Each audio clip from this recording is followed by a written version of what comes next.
Dr. James Hollis, welcome to the Big Self Show. Pleasure to be with you. The pleasure is all ours. As I've mentioned, I've followed you and your work since I was in graduate school, which was back in the late 90s. And not only personally have benefited from it, but also professionally with patients and clients I've worked with over the years. So we are thrilled to have you here. We are beyond elated to talk about your new book. I have read many of your books. Thank you for being here and sharing your wisdom of so many years that you've been doing this work. It's a pleasure to be with you, and let's just dive into it. Yeah, let's do it. You know, what we've been doing for the very first question with all of our guests in season 5 is to hit them over the head with this big question of, to you, Dr. Hollis, what first comes to mind when you hear the expression or phrase big self or living in your big self? Well, first of all, I was curious that you even used that title when you invited me to join you today. I'd be curious to how you use the term. We would want to differentiate between ego consciousness and the self with a capital S. That is the sort of architect of our being. The capital self does everything from manage your cellular changes and so forth to your experiences of emotion and cognition and so forth. We would use the term self as the central organizing wisdom, essentially your core nature, seeking its expression in the world. And there are two dimensions to that. One is, in fact, seeking the fuller expression of who you are in the world, as nature sees it, not as society sees it. And secondly, it's a self-healing system. So it's seeking always to repair the damage that life does to us on a daily basis. Now, I believe you're using the word big self in a different way than I just did. And so if you're using it in the sense of, what is that larger sense of yourself that you need to step into, that's quite a different question, because we don't know the self. The self is, something transcendent to ego consciousness any more than you know the true nature of nature. Work and you experience it and you try to adapt to it. But most importantly is, can you in some way step into a larger sense of yourself? Because many times people are understandably defined by their context. So people are damaged by racism, by sexism, for example, something that has nothing whatsoever to do with their inherent nature, and yet is a continuous atmosphere in which they move and breathe and try to function, as well as the circumstances of life that bring to us adaptations that are both necessary and often self-estranging. So the old cliche that we often become our own greatest enemy is true. And that's why it's okay, because it's so repeatedly true. I do think it's important for us to define how we're using the word self in any given paragraph or conversation. Yeah, I love that. I heard the concept of big self, I think probably 20 years ago now, in a Zen Buddhist concept, in kind of juxtaposed with the little self. And I was so intrigued by that, the little self, kind of the attachments, the identity that I saw myself, that I thought was myself. And then the reality of there is this inviolate big self. Like, what is that? What is the big self? And then the paradox of that I've since learned since then is there is a letting go of the idea of being big. It has to happen for you to inhabit your big self. And so the paradox, I had really no idea that there was such a paradox to this work until very recently, that actually becoming truer means letting go. It actually means there's a humbling part of that process. So the play on the word is something that we talk about quite a bit. So yeah, I appreciate your perspective on that. In your book that we're talking about today, A Life of Meaning, your 19th book, you write that asking large questions gets us to a larger life.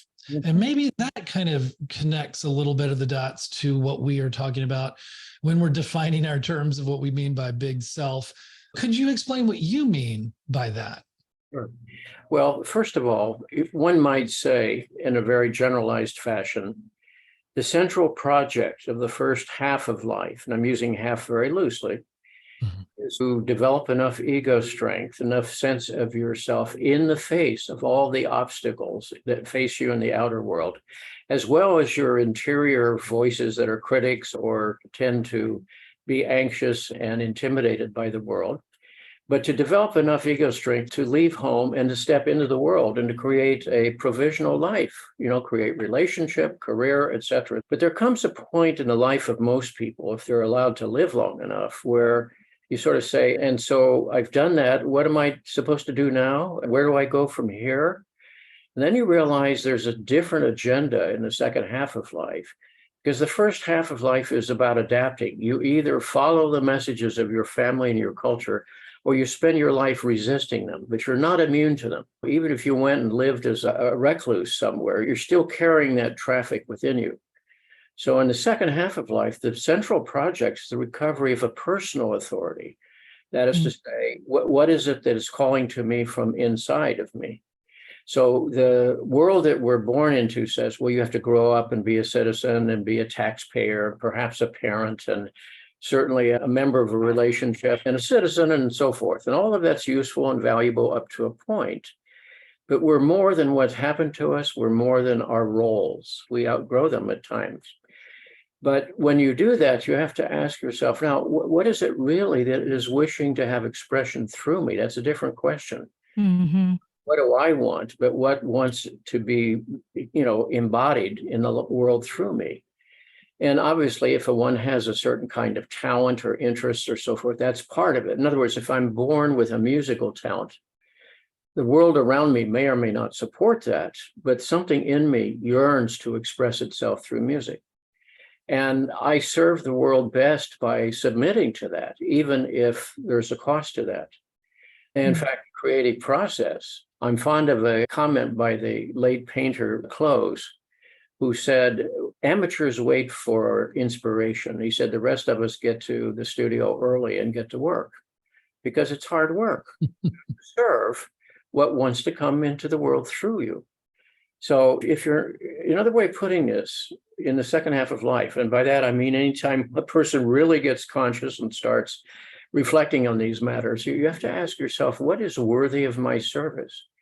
Because if you're not asking that, you're probably in service to things that are less worthy, such as pleasing your parents or running from their injunctions or trying to make a lot of money or something like that. And let's say you make a lot of money, at the end of the day, so what?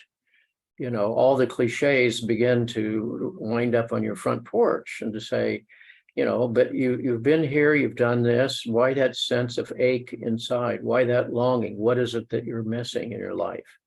And that's where life gets interesting, Mm-hmm. I think all of us are either serving or running from the instructions of our culture in the first half, with some exceptions. But mostly in the second half of life, it's about surrendering to something larger than our instructions, larger than our complexes, larger than our personal history. And to say, what is it that I need to surrender to, or something I need to serve? That really is the payoff for that is you experience that as meaningful.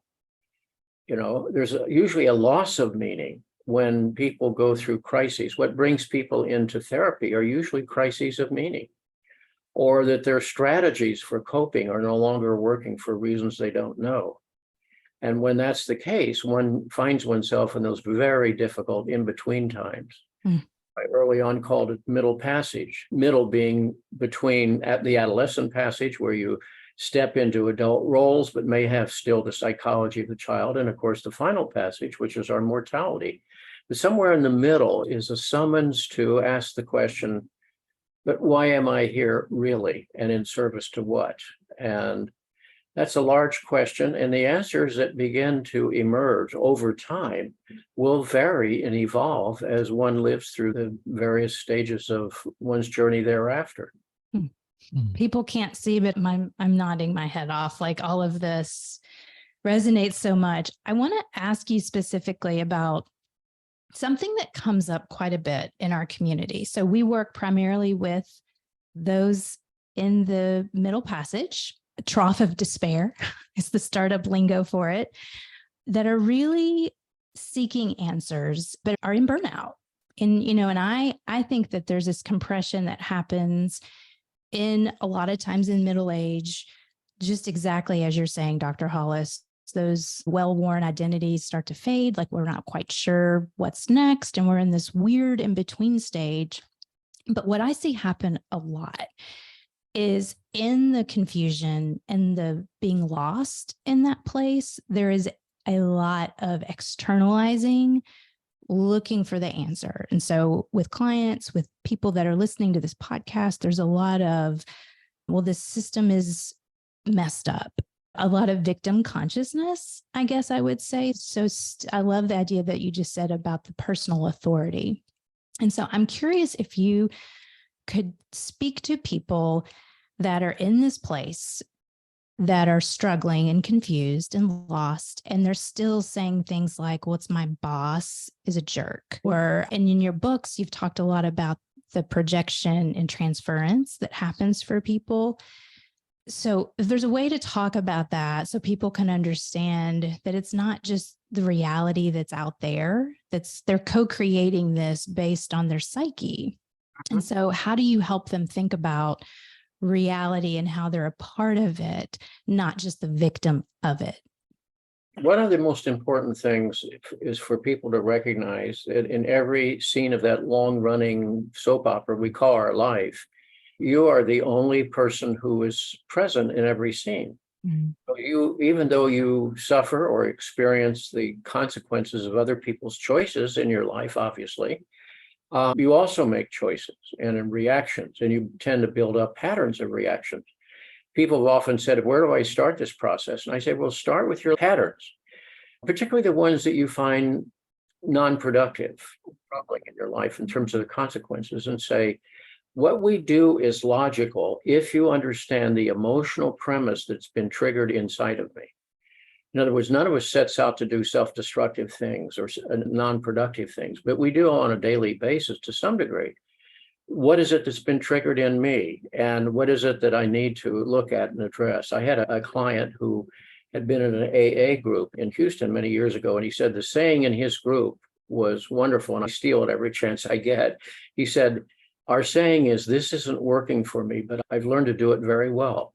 You say, that's true for adaptation, that, how much of daily life is routinized, how much of it is reflexive in character, how much is stimulus response, and it leads to the buildup of those patterns. And it's difficult to break those patterns. Mm-hmm. That's why our psyche throws up signals of distress. So from an analytic standpoint, we don't want to repress the symptoms. We want to say, why have they come? What are they asking of us? All right. And if your boss is a jerk, what are you going to do about that? You can't make him a non-jerk.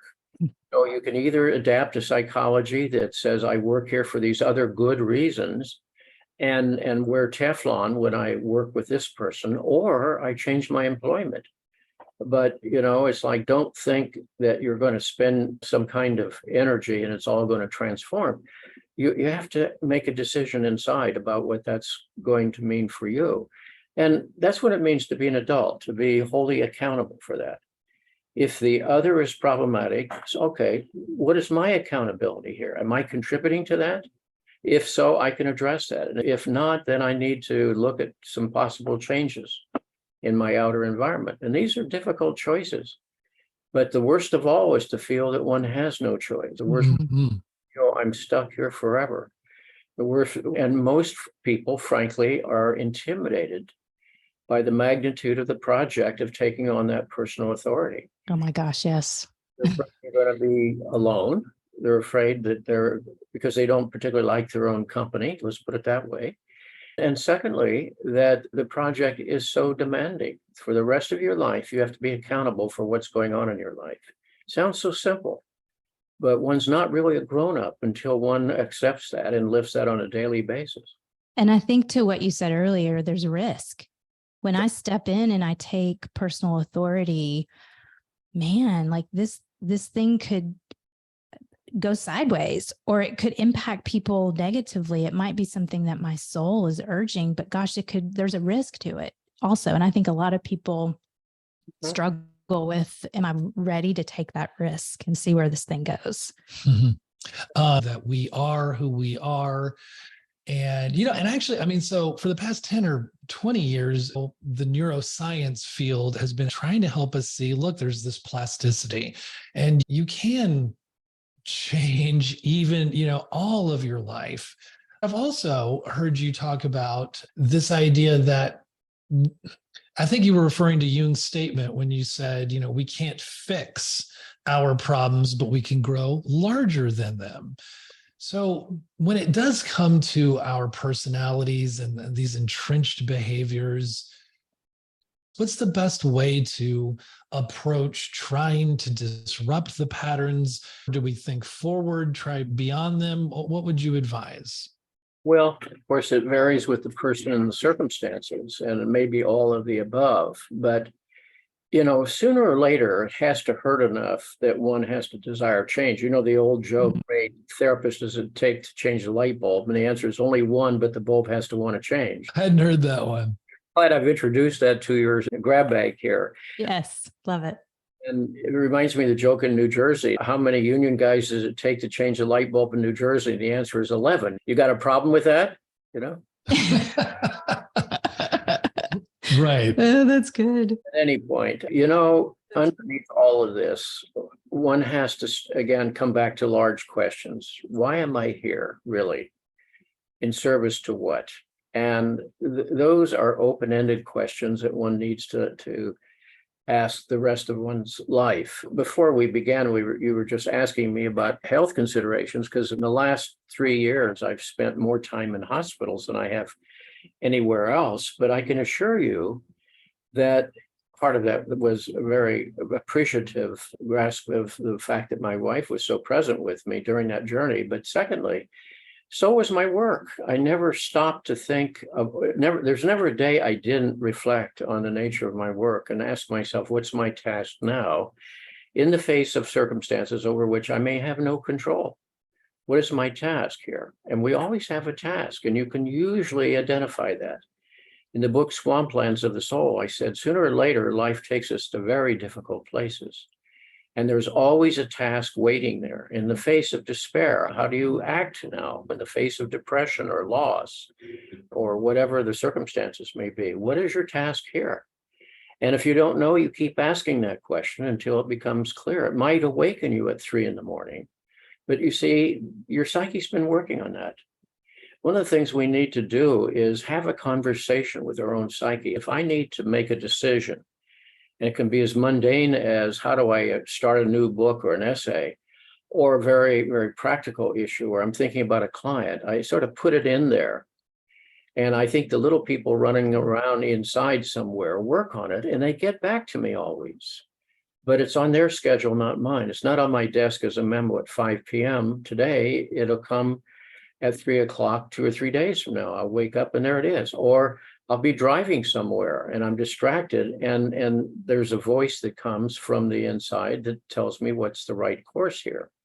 Now, I don't think I was in touch with that sufficiently when I was a young person, yes. So everybody, I think, has to re-find a connection.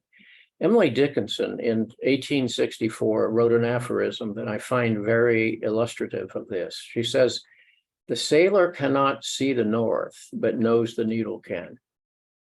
The sailor cannot see the north, but knows the needle can. And that was her way of recognizing the erosion of external societal and institutional authority in her time, and the very perceptive intuition that increasingly people are going to have to find their own personal guidance system, their own personal compass. And if you know that you have a compass inside of you and you risk trusting it, it will tell you what is right for you over time. Now, again, this is a discernment process. There are many voices within us. And in fact, there's a lot of traffic in there all the time. So discernment means sitting and sorting through these voices. And there will be the voices of the parents, the voices of the world you grew up in, the voices of popular culture. And you have to separate some of that chaff from the voice of your own depths. And if you can do that, then you can access some sense of what is your calling. And it's not necessarily something that's going to make you comfortable. You touched on before one of the dilemmas. If I choose this path, it could risk my relationship. Mm-hmm. Well, that's a very difficult question, Yeah. For example, let's say I'm in a marriage and I find that the marriage is dead. What do I do about that? Do I perpetuate that? What do I do about that? And let's just say it's a good marriage, but then there are other calls. It's like, how do you do that? Figure out a way to honor both of those values. And it may require an enormous amount of effort on your part, but then that's what you do. Well, let me just add to that, because that actually was a question I was going to right now as you were, I was thinking about how you say, ask these fundamental questions of who am I and in service of to what. Mhm. And I feel like a lot of people are so uncomfortable really authentically digging in and asking those questions because they have been doing this conventional thing. Maybe they have been providing for their family, or they have been doing things that are good and correct behavior. And if what if the answer is something that's quite countercultural or really disruptive? I think you're speaking to that right now. Sure. You have to suffer that conflict within you until your path emerges. Mm-hmm. And that's what is meaningful. That's the point. You don't make an impulsive decision. When I used the word discernment, I said sorting and sifting over time. Yeah. That means, if it takes a year to work through this, then it's important enough to give it that kind of frame. These are not easy questions. If they were easy, then we would have solved them easily enough. And, your callings are, complexes have calls too. They say, hey, do this or do that. Tomorrow's another day. Have some chocolate. I mean, those voices are inside of all of us. I mentioned in the middle passage, the gremlins at the foot of the bed every morning, fear and lethargy. Mm-hmm. Fear says it's too much for you. You can't handle this. Just chill out. And lethargy says, turn on the telly, have some chocolate, listen to Oprah, and tomorrow it'll all go away, you see. Those are the enemies of life, fear and lethargy. If you realize that, then there are no outer enemies, We project our fear, we project our envy, we project the unlived life, all these things on other people. If we can own that for ourselves, we have to realize that what I have to face are the limits of my fear and the seduction of that part of me that wants an easy path. There's an old, I think it's Far Eastern saying, and why should your path be easier than those who've gone before you? It's an interesting comment, because then I realized, well, no, I'm not entitled to have an easy journey just because I want one, right? Yeah. I'm here to live this life as meaningfully as I can. And if I don't like it, then I can change it. Now, change is, talk is cheap, change is difficult. It always costs something.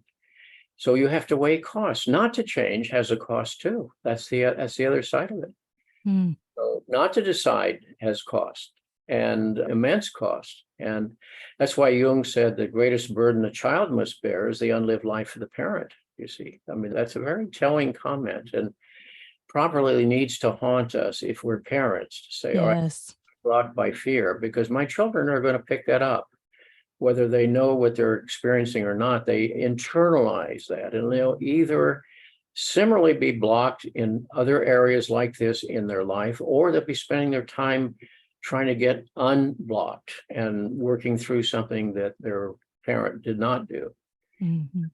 That's certainly an encouragement, I think, to live our own journey as best we can. It's not selfish, because it's not about the ego recognizing something here is so important that I have to give my energy to it. And that's a form of service, you see. So, okay, I want to ask you about the collective unconscious. I'm so intrigued, I don't know if that's the right word, between the ideas between the individual and systems. Mm-hmm. And so much of who we work with, clients that we see, people that come into our work, they are really noble caregivers.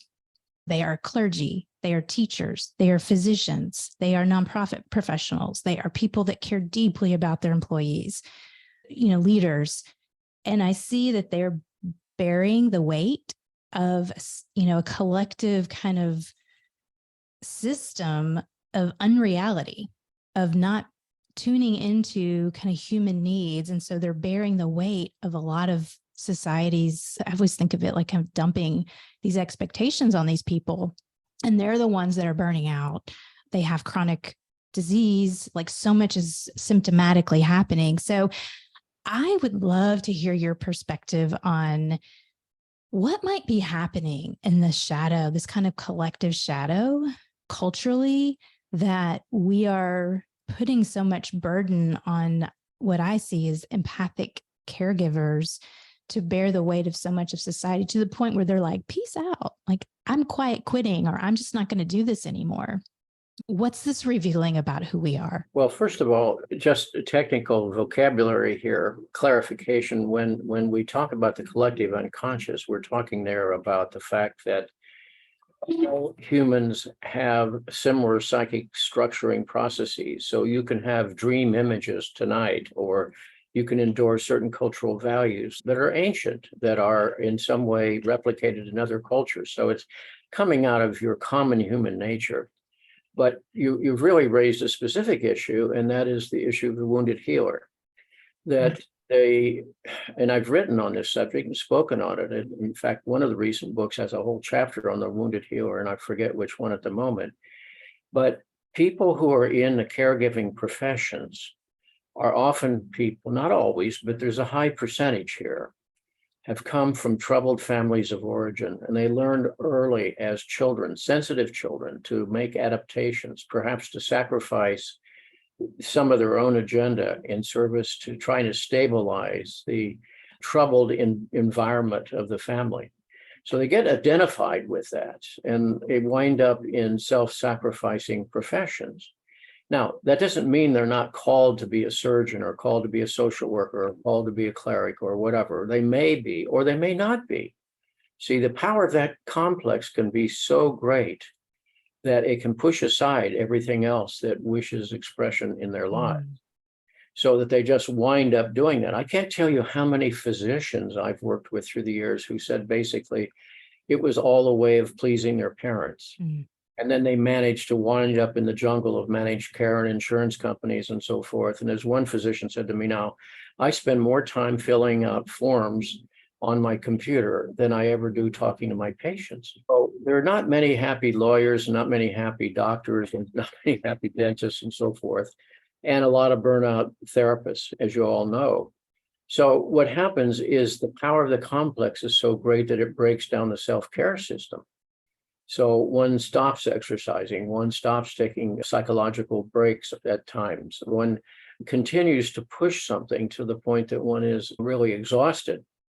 And when that happens, the caregiver suffers burnout, depression, et cetera, et cetera. And some people need to leave the profession to save their lives. Some people need to take more breaks. Some people have to recognize that one of the great fallacies that's often buried in the wounded healer complex is the fantasy that we fix people, or that we're charged with curing them, when in fact you can do neither. That all you can do is be present to their journey and try to be helpful in terms of how you frame your conversation with that person. It's a far more limited expectation than the fact that you're going to fix them somehow. It's a profound issue.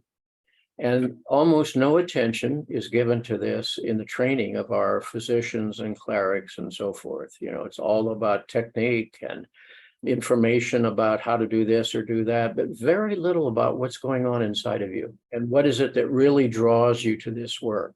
And recognize the symptoms of burnout. You can do this work very well, perhaps, because you have the skills to do so. But is it really a calling? And it can also be true for a certain stage of one's life, and one needs to move in a different direction. I've known therapists, for example, to quit and go off and become painters, for example, or people to go off and follow some other interest that they had developed along the way, and it saves their life. And others continue to suffer. And and, are miserable and have a kind of walking depression all the time. So the irony is often the person who is trying to be most helpful is the most unconscious person in the room. Yeah. That's the paradox. We're not questioning their motive, but what is it that has taken possession of their ego consciousness and is directing their lives? And it may or may not be in service to their well-being, and often is not the case. Could you briefly define complex for our listeners, and specifically maybe the wounded healer complex? The complex simply is a neutral word, like airport complex, apartment complex. It's a structure. But we have complexes because we've had life experience. So if you tell a baby not to touch the stove, it now has an experience. And what used to be an interesting, shiny object now is something that has, let's say, some momentary pain connected with it. Well, there's a cluster of energy in there around that. Now, years later, that can be triggered, that can be activated. Or we have parental complexes because we have such powerful experiences of utter vulnerability and receptivity as infants and children to the folks around us. And so we internalize their dynamics, their attitudes, their behaviors, etc. And all of that inside of us becomes a series of sort of provisional identities. Jung called them splinter personalities, so we all have a frightened child inside. We all have a compliant child inside. We all have an avoidant child inside. And which one is activated in any given moment? So a person could be at a board meeting today, and be 40 years old or 60 years old, and they wish to say something, but for some reason that they don't know, they're unable to say it, or they walk away chagrined once again. You realize the complex took over. Because at some point in their life, having spoken up produced consequences that were difficult or costly. And so without even knowing it, the complex has usurped the ego, executed, it's producing the same old, same old. It's one of the reasons we have patterns. That's why I said, if you look at your patterns and you realize in every pattern, there is an idea, there is a strategy.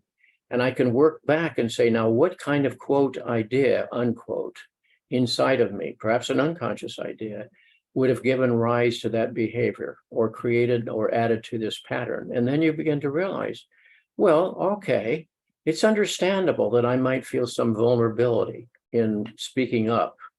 But I also, as an adult and as a human being, want to have my values valued. I want to be able to express myself. So there's where the traffic jam occurs. At some point, consciousness can tip that balance. I do a lot of public speaking, mostly on Zoom these days, and always feel miserable beforehand. And I just say to myself, that's your old neurosis, right? I mean, I know what it is. I have no energy. I think everybody knows this anyhow. My body hurts all over. And the moment I start talking, it disappears. What happens, right? Well, the ego then starts functioning in terms of the importance of our conversation, and all of the other stuff gets pushed aside. Does it go away? No, it's going to be there the next time. But see, there's what Jung meant. What if I said, well, I'm not going to do that? What if I said, when you sent me your invitation to join you in this conversation, well, I'd like to, but I'm really afraid to. I might say something stupid, or somebody might disagree with me. I mean, that's an archaic voice that's in most people. So there has to be something else in me that says, no, but this is important. If I care about these issues and these matters, and if I feel certain things have been helpful to me, why would you not share that with others? So in that moment, you see there are two conversations going on. And I have to, in some way, decide which one is the one I want to give my life to. And that's when you show up. In one of the books, I talk about my de facto motto. It's shut up, suit up, and show up. And shut up is a reminder that says, stop whining. Everybody has difficulty. There are people who have no roof over their head. There are people who don't have food today. There are people whose children are being killed. What are you complaining about? Show up, suit up means do your homework, prepare. Don't expect it to be simple. Engage what needs to be engaged. And thirdly, just show up and do the best you can. That's all you can do. Just show up. You don't win this game. The point is to realize it is a game, and you're here to participate in the way that is most meaningful to you, and hopefully most consistent with the terrain of your own soul as possible. So good. Yeah. So good. Love this. And, really, not to be too cliche, we could talk for a very long time about all of this. And we appreciate your time and energy that you're giving to this particular conversation. So we are going to only hit you with one final question here. And because I was curious, I've heard you talking, I don't know how long someone had lived by this amount of time, but I think it might have been 80 years. And you had said if they were 80, they have dreamed for 6 complete years of their life. And this is what strikes me. And what I'm trying to get to in this question is, could you just kind of tell us about how the psyche speaks to us? But what I'm struck by is how we kind of ignore it or feel sort of vaguely like it's an archaic thing speaking to us, but how really essential it is, and how nature has created this mechanism to speak, because nature doesn't waste nature's time. Right. There's something in you that knows what's right for you all the time. But we lost contact with that a long time ago through the necessary adaptations that life demands of us. So you have a voice in your society, including family of origin, and it goes out in widening circles. And you have a voice of the soul. And in time, the need for adaptation causes you to lose that contact. So to address the question, how does the psyche speak to you? Well, in various venues. First of all, the feeling function. Now, we all know we have feelings, and we can either ignore them or distract them, anesthetize them, project them onto others, but we all have them. You do not make up your feelings. It's not a conscious act. It's an autonomous response of the psyche to how things are going. I can ignore them.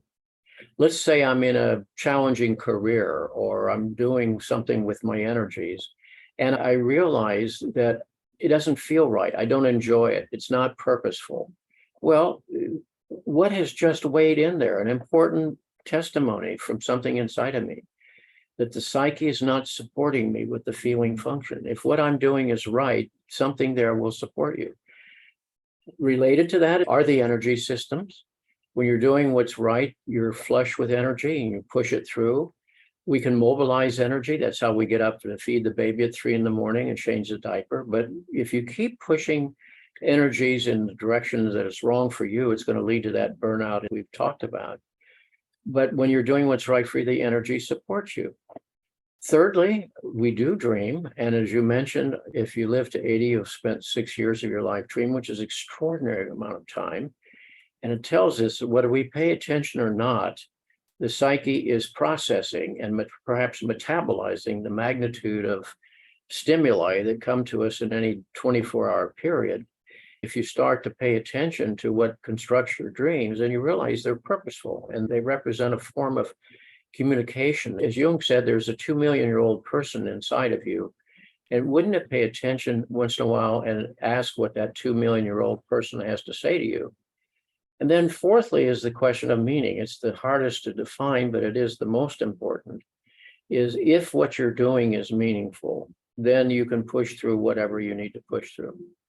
That's why if you're sacrificing in a healthy way for another person, it's, as the word suggests, something is sacred about that, and it carries you through. But if the meaning is not there, the ego consciousness in the long run is simply going to exhaust itself by continuing to push. So in the end, if you're doing what's right for you, the psyche will make it meaningful. As Jung said, the smallest things with meaning are always greater than the largest of things without meaning. So if your culture says the whole idea is go out and make a lot of money, okay, go do that. And look around some of the people that apparently spent their life making a lot of money. Do you really want their lives? Yeah, you have to have enough money to pay your bills, support your family, etc. But at some point, you have to realize that behavior, that complex now owns you. It's driving your life. And it's not going to be there for you when life gets difficult, as sooner or later it will. So the question of meaning is most important because we don't create it. We experience its presence or its absence, but we don't make it. But we are still tasked with the decisions that can bring us to places where the experience is meaningful. So I'll give you a quick example. My early life was in academia, and I still love teaching. I grew to hate academia, but I love teaching. And so it caused me to leave a tenured position at a university that people would have, fought to have, and to walk out into a private practice. And I've never looked back because I found the conversations one-on-one with individuals went to a deeper and more meaningful place than occurred in the classroom without, in any way discarding the value of teaching. So that's why I have interviews like this. It's part of the teaching function. But that's meaningful to me. It's for me to decide what are the choices that will take me to the places that are meaningful, and what are the choices I'm making or my complexes are making, or the pressures around me are making for me that are taking me further and further away from what is meaningful to me. If I may have one last question, and then we will let you go. But so your new book, A Life of Meaning, Relocating Your Center of Spiritual Gravity. Of course, we're going to promote the heck out of this. We'll have it in our show notes. Relocating. I think we've touched on that, but relocating is shifting. It's changing. There's a transition. Could you just, as we close out, relocating, talk briefly about that word and what you mean by relocating the center of spiritual gravity? Well, gravity is a force field of energy. It pulls you, it links you to something solid. You have it as a child, but as I said, you cannot execute the child's agenda. The child sooner or later has to enter the world and surrender to its demands. And even if you're reluctant to do that, you still have to deal with it. Relocating the center of spiritual gravity is recognized sooner or later, as I've just suggested through these 4 arenas.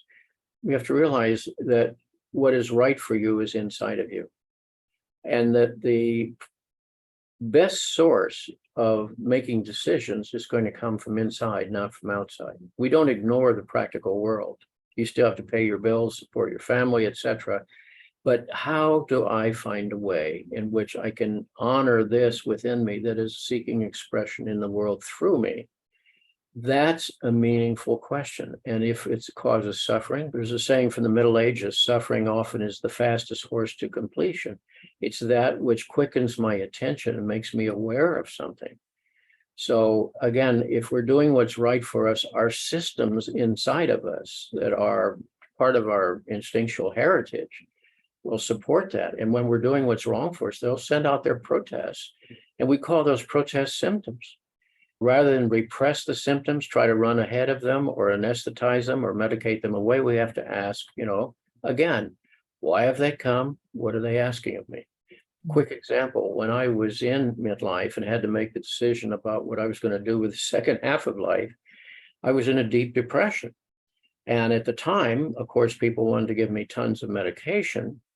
And ultimately, I had to ask the question, why has my psyche autonomously withdrawn its approval and support from the places where my ego consciousness is investing? Now, that's not a question that would have occurred to me until the psyche reacted autonomously to take me to that difficult place. I was forced to ask that question. And many times people don't even ask the question then, why has my psyche done this? They'd rather say, well, just take care of the symptoms as quickly as possible. Take a pill. And I had to then say, well, there are certain areas of your life which are feeling oppressed. They're depressed. Something's pressed down here. Something is wanting to come up, express itself and emerge. And it's time you start paying attention to that. And if you don't, then the intensity of the symptoms will increase. Dr. James Hollis. Yeah, what a rich conversation. Thanks so much for being here with us. Shelley is the one who introduced me to you with the Middle Passage. I would say it was in the late 90s. This book, A Life of Meaning, is rich. She took the copy that I was mailed and has co-opted it. I'm still reading it, but can't wait to keep getting to it. I want to go back and do a retrospective and check out some of your other stuff. We'll put links in the show notes for everyone. You want to tell everybody where they can learn more about you and find you? Really, I don't care if they do or not, to tell you the truth. I mean, there's jameshollis.net, I love it. Okay.